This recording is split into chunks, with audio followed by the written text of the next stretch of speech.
नमस्कार, good evening, बहुत स्वागत है आप सबका। आप देख रहे हैं टॉप 5। एक बार फिर से हम पांचों हाजिर हैं आपको बताने के लिए 5 बजे तक 25 खबरों का पूरा अपडेट। तो शुरुआत करते हैं आज के टॉप 5 की। सबसे पहले अहम खबर, छत्तीसगढ़ भारतीय जनता पार्टी की परिवर्तन यात्रा शुरू हो चुकी है। दंतेवाड़ा से इसका आगाज हुआ। प्रदेश प्रभारी ओम माथुर ने हरी झंडी दिखाकर इस यात्रा को शुरू किया। यात्रा में शामिल होने के लिए केंद्रीय मंत्री स्मृति ईरानी जगदलपुर पहुंच चुकी हैं। कार्यक्रम में पहले गृह मंत्री अमित शाह को शामिल होना था, लेकिन ऐन वक्त पर भारतीय जनता पार्टी की एक महत्वपूर्ण मीटिंग के चलते दौरा स्थगित हो गया। शाह का दौरा स्थगित होने पर मुख्यमंत्री भूपेश बघेल ने तंज कसते हुए कहा कि जिस यात्रा की शुरुआत ऐसी, उसका हर्ष कैसा होगा। समझ लीजिए उसका हर्ष क्या होगा। जिसकी शुरुआत ऐसी है तो उसका अंत क्या होगा। अमित शाह जी आए नहीं, उस परिवर्तन यात्रा शुरू कर रहे थे।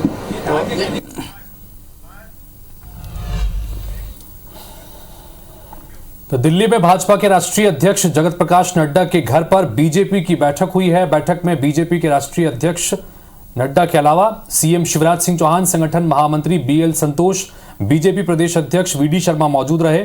इस बैठक में बीजेपी के उम्मीदवारों की दूसरी लिस्ट को लेकर चर्चा की गई है।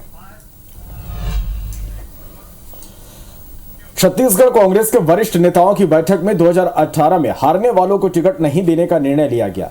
कांग्रेस 2018 में हारी हुई 22 सीटों पर नए चेहरों को टिकट देगी। साथ ही कई सिटिंग विधायकों की भी टिकट काटने का निर्णय लिया गया है।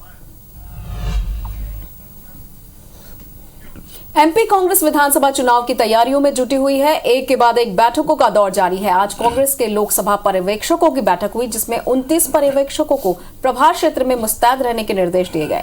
साथ ही फैसला हुआ कि बूथ मंडलम कमेटियों से समन्वय बनाकर लोकसभा पर्यवेक्षक काम करेंगे। इस बैठक के बाद पूर्व सीएम कमलनाथ ने प्रत्याशियों के ऐलान के बारे में कहा कि जब हमें उचित लगेगा तब हम लिस्ट जारी करेंगे। ये कमेटी की बैठक अभी ऑब्जर्वर की बैठक थी। हमने सबसे चर्चा करी है, सबको समझाया है कि उनका क्या दायित्व है। तो ये सब जाके अब एक एक जिले में काम करके एक एक लोकसभा में काम। सर, पहली लिस्ट कब तक आ जाएगी सर? वो आराम से आएगी। हमें जब उचित होगा हम लिस्ट निकालेंगे। और इस वक्त एक बड़ा अपडेट आपको देते हैं। परिवर्तन यात्रा भारतीय जनता पार्टी की आज से छत्तीसगढ़ में शुरू। जगदलपुर से इसमें एक बड़ा अपडेट। परिवर्तन यात्रा में स्मृति ईरानी केंद्रीय मंत्री शामिल नहीं होंगी। कोलकाता रवाना हो जाएंगी स्मृति ईरानी। जगदलपुर एयरपोर्ट से वापस लौटेंगी स्मृति ईरानी। कार्यक्रम यह बना था बीच में कि वे कुछ देर बाद इस यात्रा का हिस्सा बनेंगी, एक सभा को संबोधित करेंगी, लेकिन अब यह बताया जा रहा है कि परिवर्तन यात्रा में केंद्रीय मंत्री स्मृति ईरानी शामिल नहीं होंगी। वे वहां से कोलकाता रवाना हो जाएंगी। जगदलपुर एयरपोर्ट पर वे आ चुकी हैं, वहीं से वापस लौटेंगे। तो बड़ा अपडेट इस वक्त का आपको दे दें। छत्तीसगढ़ में भारतीय जनता पार्टी ने आज परिवर्तन यात्रा की शुरुआत की। पहले इसमें गृह मंत्री आने वाले थे, लेकिन शाह के केंद्रीय नेताओं की एक अहम मीटिंग में शामिल होने के चलते उनका दौरा कैंसिल हुआ। स्मृति ईरानी आई। बताया गया कि वे इस यात्रा का हिस्सा बनेंगी, लेकिन अब अपडेट है कि वो यहां से कोलकाता रवाना हो जाएंगी। जगदलपुर एयरपोर्ट पर आ चुकी हैं, लेकिन वे इस यात्रा में शामिल नहीं होंगी।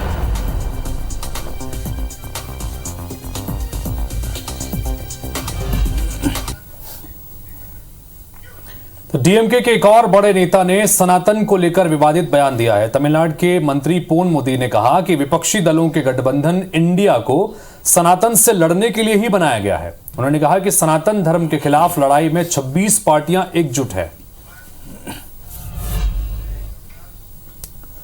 और इसी मामले पर केंद्रीय मंत्री गजेंद्र सिंह शेखावत ने एक बड़ा बयान दिया। शेखावत ने कहा कि सनातन विरोध वाली जुबान खींच ली जाएगी, यानी जो भी सनातन का विरोध करेगा उसकी जुबान खींच ली लेंगे। 2000 साल तक सनातन को मिटाने की कोशिश की गई, लेकिन कोई इसे मिटा नहीं सका। शेखावत ने आगे कहा कि सनातन विरोधियों को बर्दाश्त नहीं करेंगे और अगर आंख उठाकर देखी तो आंख भी निकाल लेंगे।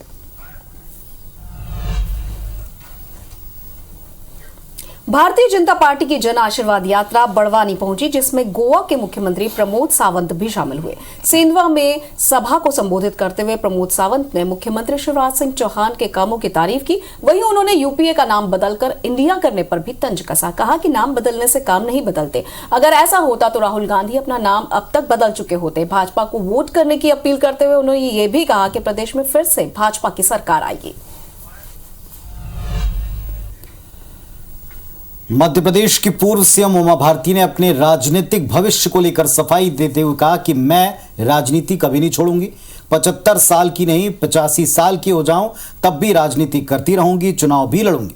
दरअसल पूर्व सीएम उमा भारती सागर के शाहपुर में रानी अवंतीबाई लोधी की प्रतिमा के अनावरण के लिए पहुंची थी और इसी दौरान जनता को संबोधित करते हुए उमा ने कहा कि यदि मैं राजनीति में ना होती तो बहुत सारे काम ऐसे हैं जो ना हो पाते। हमें कहते कहते थक गई कि मैंने राजनीति नहीं छोड़ी, मैं 75 की नहीं 85 की हो जाऊंगी तब तक राजनीति करूंगी, मैं अगला चुनाव भी लड़ूंगी। खाली ये 5 साल है जिसमें मैंने ब्रेक लिया। कांग्रेस की स्क्रीनिंग कमेटी की बैठक पर भाजपा ने निशाना साधा है। मंत्री विश्वास सारंग ने कांग्रेस की बैठक पर तंज कसते हुए कहा कि मध्य प्रदेश में कांग्रेस कंफ्यूजन की स्थिति में है, गुट और गिरोह में बंटी हुई है। टिकट किसको दें इसका कंफ्यूजन है। कांग्रेस को बहुत सारी सीटों पर उम्मीदवार ही नहीं मिल रहे हैं। कांग्रेस की स्थिति बद से बदतर हो चुकी है। बीजेपी के तंज पर पूर्व मंत्री पीसी शर्मा ने पलटवार किया। उन्होंने कहा कि बीजेपी न जाने कौन से मुगालते में है। बीजेपी के प्रत्याशी पार्टी छोड़कर कांग्रेस में आ रहे हैं, सिटिंग एमएलए तक पार्टी छोड़ रहे हैं। प्रधानमंत्री नरेंद्र मोदी 14 सितंबर को मध्य प्रदेश छत्तीसगढ़ दौरे पर रहेंगे। इस दौरान पीएम बीना में रिफाइनरी प्रोजेक्ट की सौगात देंगे। 14 सितंबर को ही रायगढ़ भी प्रधानमंत्री नरेंद्र मोदी जाएंगे। रायगढ़ में पीएम कोयला, रेल और स्वास्थ्य विभाग के कार्यों का लोकार्पण करेंगे। इधर मोदी शाह के दौरे पर दीपक बैज ने निशाना साधा। 14 सितंबर को पीएम मोदी के रायगढ़ दौरे पर कहा कि 5 सालों में कभी नहीं आए, हर एक योजना का पैसा लटकाया। मोदी को सत्ता चाहिए तो छत्तीसगढ़ आ रहे हैं। वहीं कांग्रेस के रेल रोको आंदोलन पर कहा कि त्योहारी सीजन में ट्रेनों को रद्द किया जा रहा है। भाजपा नेता इस पर कुछ नहीं बोल पा रही है। भारत पे के पूर्व सह फाउंडर अश्नीर ग्रोवर के खिलाफ निगम कर्मचारियों ने लसूड़िया थाने में मानहानि का केस दर्ज कराया। इधर ग्रोवर ने ट्वीट कर माफी मांगने से भी इनकार कर दिया। उन्होंने लिखा कि मैं कुछ भी कर लो, मैं माफी नहीं मांगूंगा। दरअसल अश्नीर ने इंदौर की स्वच्छता पर सवाल उठाए थे। कहा था कि इंदौर ने स्वच्छता सर्वे खरीद लिया है, जो अवार्ड था इसे खरीद लिया है। सड़क से चॉकलेट का रैपर उठाना साफ सफाई नहीं होती। उन्हें इंदौर से कहीं बेहतर भोपाल लगता है। इसी बात से इंदौर नगर निगम, महापौर और स्वच्छता मित्रों में काफी आक्रोश है। तो नवा रायपुर के होटल मेफेयर में 18 और 19 सितंबर को G20 की बैठक होने जा रही है। इसमें सुरक्षा की तगड़ी व्यवस्था की गई है। पूरा नया रायपुर क्षेत्र 16 से 20 सितंबर तक विशेष सुरक्षा के घेरे में रहेगा। साथ ही ड्रोन से लगातार निगरानी की जाएगी और यहां की सभी सड़कों पर मजबूत बैरिकेडिंग कर पुलिस तैनात रहेगी। 3 दिन पहले ही सुरक्षा का पूर्व अभ्यास भी किया जाएगा और साथ ही सभी स्थलों पर छत्तीसगढ़ की गौरवशाली परंपराओं के साथ प्राकृतिक और ऐतिहासिक स्थलों को भी चित्रित किया गया है। वहीं रायपुर के बूढ़ा तालाब धरना स्थल पर अब पूरे तरीके से किसी तरह का कोई प्रदर्शन नहीं हो पाएगा। यहां उस जमीन जहां पर प्रदर्शन होते थे बंद कर गार्डन बनाया जा रहा है। रायपुर स्मार्ट सिटी लिमिटेड तेजी से गार्डन का निर्माण शुरू कर चुकी है। यहां अब छोटे प्रदर्शन और धरना भी नहीं हो पाएंगे। धरना स्थल पर गार्डन बन जाने से कर्मचारी, नेता, प्रदर्शन करने वाले लोग खासे नाराज हैं। गार्डन निर्माण के लिए कोई आदेश जारी न होना, इस पर भी हैरत है। कर्मचारी कहते हैं कि सरकार प्रदर्शनकारियों के अधिकार छीनना चाहती। अगली खबर श्योपुर से है, जहां विजयपुर स्थित कोचिंग में पढ़ाने वाले शिक्षक ने नाबालिग से छेड़छाड़ की। सूचना मिलने पर नाबालिग के परिजन ने आरोपी शिक्षक से मारपीट की। मारपीट का वीडियो भी सामने आया है। शिक्षा विभाग के बीआरसी कार्यालय में पदस्थ है और आरोपी शिक्षक, फिलहाल आरोपी जो है वो फरार है। पुलिस तलाश में जुटी हुई है। इस वक्त एक बड़ी खबर राजिम से आपको दे दें। गैंग रेप के 2 आरोपी गिरफ्तार कर लिए गए। 2 युवतियों को धमकी देकर उनके साथ रेप किया था। जंगल में वारदात को अंजाम दिया। फिंगेश्वर थाना क्षेत्र की घटना है। तो राजिम से बड़ी खबर, गैंगरेप के 2 आरोपी गिरफ्तार हुए हैं। तो 2 युवतियों के साथ दुष्कर्म किया था, धमका करके रेप किया, जंगल में वारदात को अंजाम दिया। फिंगेश्वर थाना क्षेत्र की घटना है। इसके 2 आरोपी पुलिस पकड़ में आ चुके हैं।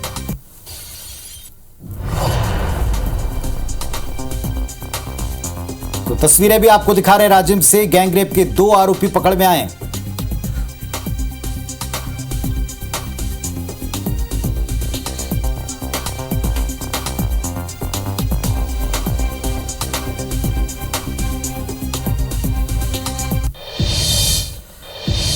बढ़ते आगे खबर सतना से है, जहां 2 आशा कार्यकर्ता आपस में भिड़ गए। दरअसल आशा कार्यकर्ता मरीज लेकर जिला अस्पताल पहुंचे थे, तभी दोनों के बीच बहस हो गई।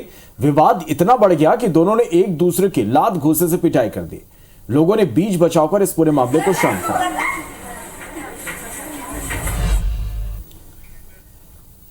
तो सतना के मेहर जबलपुर मार्ग से पुलिस ने नकली नोटों की तस्करी करने वाले गैंग को पकड़ा है। गैंग में जबलपुर का कुख्यात बदमाश भी शामिल है।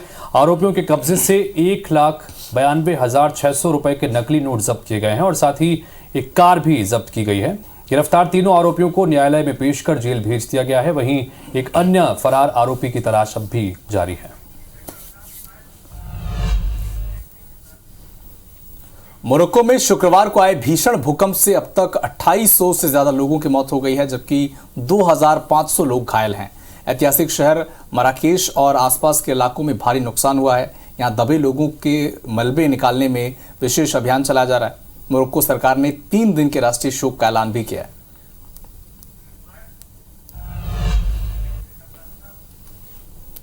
पुर्तगाल के लिस्बन में सड़क पर शराब रेड वाइन बहती दिखाई दी। बताया जा रहा है कि डिस्टिलरी में हादसे से सड़क पर 22 लाख लीटर रेड वाइन बही है। बहते शराब से पर्यावरण को नुकसान होने की आशंका जताई गई है।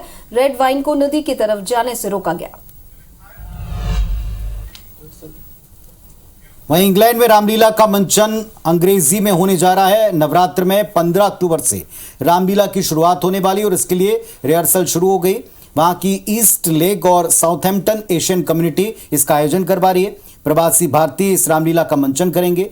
इंग्लैंड में बसे प्रवासी भारतीय अपनी जड़ों से जुड़े रहने के लिए इस तरह के धार्मिक, सांस्कृतिक और आध्यात्मिक आयोजन करते रहते हैं, जिसमें सपरिवार वो हिस्सा भी लेते हैं। एशिया कप 2023 में सुपर 4 के स्टेज का चौथा मुकाबला भारत और श्रीलंका के बीच इस वक्त खेला जा रहा है। भारत ने आज टॉस जीता है, पहले बल्लेबाजी करने का फैसला लिया। चोट के चलते श्रेयस अय्यर आज के मैच में भी नहीं खेल रहे हैं। और अब बारी है यूपी अपडेट की।